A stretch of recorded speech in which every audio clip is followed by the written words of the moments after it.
Juneteenth, National Independence Day, is now the 12th federal holiday in the United States.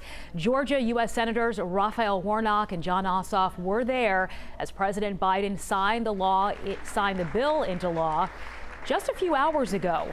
It is the first new federal holiday since Martin Luther King Jr. Day was established in 1983. And because the holiday falls on a Saturday this year, most federal employees will observe the holiday tomorrow. So how did this all come to be? You might know Abraham Lincoln's Emancipation Proclamation as the document that officially ended slavery in 1863, but that is far from the whole story. In fact, it took years before all enslaved people were freed in America.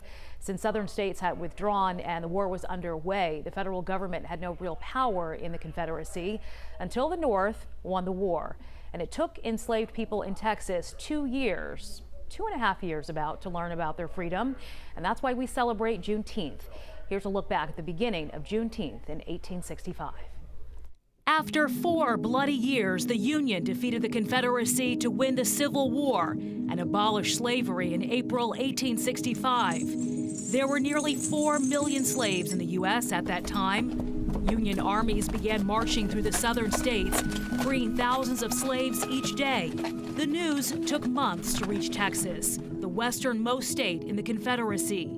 On June 19, 1865, Major General Gordon Granger and 2,000 Union troops rode into Galveston, Texas, and told slaves of their freedom. Granger's words spread through Texas. All at once, slaves found out the war was over and they were free. Their joyous, spontaneous celebration giving birth to Juneteenth. A combination of the words June and 19th commemorates when the last enslaved people in the South were finally set free.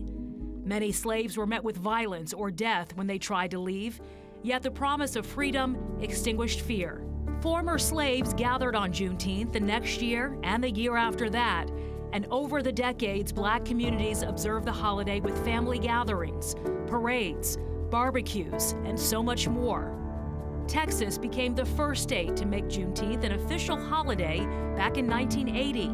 Since then, all but one state recognizes Juneteenth as a holiday, and today it became a U.S. federal holiday following a summer of social unrest and protest over the police killing of George Floyd and many others last year.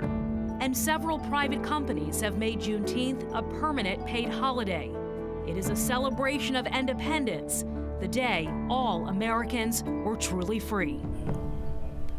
A lot of people say this was a long time coming, but the reaction online is split. Some agreeing with Senator Warnock that this is a good step forward in our nation's journey and will help create a better future for our nation.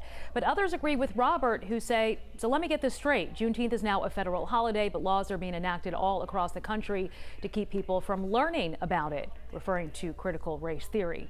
You can read more about the ruling right now on 11alive.com. This bill that is now law, and what Metro Atlanta school districts are saying about teaching CRT in schools. Michael,